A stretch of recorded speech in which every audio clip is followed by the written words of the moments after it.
When we think about hope, we usually see it as a good thing, right? A lifeline, a little bit of comfort when things get dark. But what if it's the exact opposite?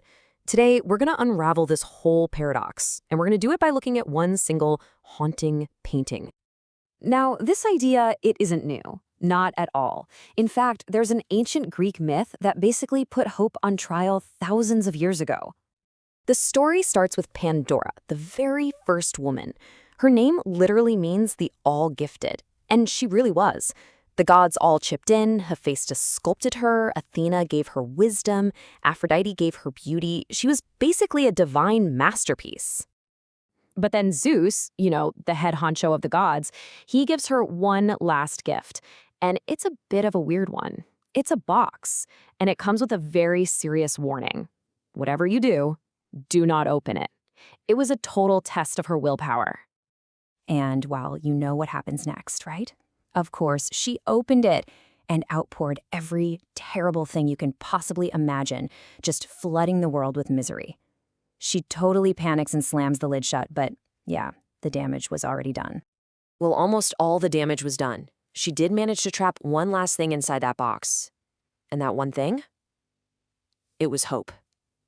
The idea was that this would be our consolation prize, something to help us deal with all the darkness she'd let out. But here's where things get really interesting. What if hope wasn't a consolation prize?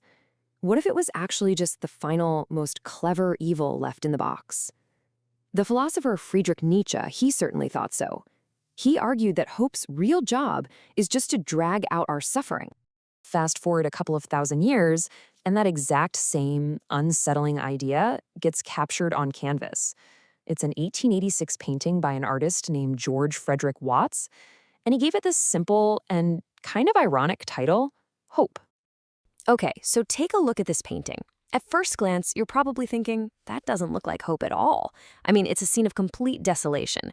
You've got this blindfolded woman just slumped over a lyre that has only one string left. She looks totally defeated.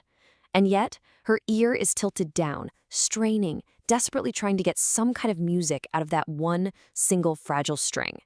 It looks less like hope and more like just a stubborn refusal to face facts. So why would an artist in 1886 paint something so bleak and then call it hope?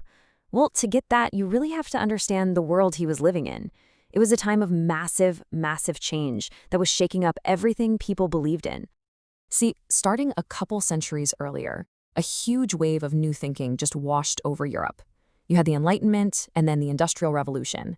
And together, they marked this dramatic shift away from the old, comfortable certainties of faith and straight into our complicated modern world. And this really gets to the heart of that change. The world went from one built on divine truth to one built on scientific proof. All of a sudden, suffering wasn't part of some grand divine plan anymore. It was just cause and effect. And hope? It wasn't a guarantee of heaven anymore. It was just a feeling, a really uncertain one. And here's the thing, all this so-called progress, it came with a pretty big price tag.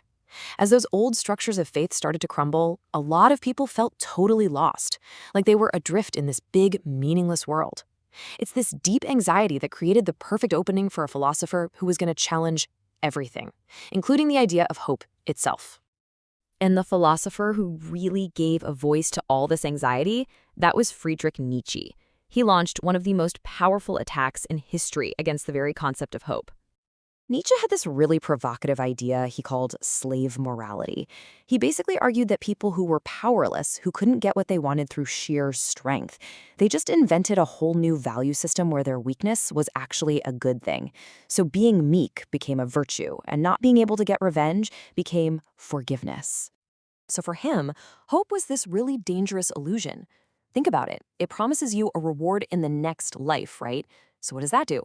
It just encourages you to sit back and passively accept all the suffering you're dealing with in this life. It's a justification for doing nothing about injustice. In the end, Nietzsche believed hope doesn't fix misery. It just keeps us chained to it. Okay, but here's where the whole story just gets wild. Because despite how bleak the painting seems, and despite Nietzsche's powerful argument, the painting itself went on to have this massive and totally unexpected cultural life of its own. It's a perfect example of how the audience, not the artist, can end up deciding what a piece of art really means.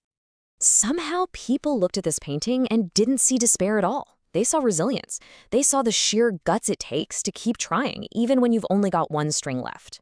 The painting became this symbol of endurance. It influenced American leaders from Teddy Roosevelt all the way to Martin Luther King Jr., and it eventually even inspired the title of Barack Obama's book and his campaign theme, The Audacity of Hope. So what this all boils down to are two very different ways of dealing with hardship. On one hand, you have that passive hope, just waiting, clinging to that one last string, hoping some outside force will come and save you. And then you have Nietzsche's way, using your own will to shape your own reality right now.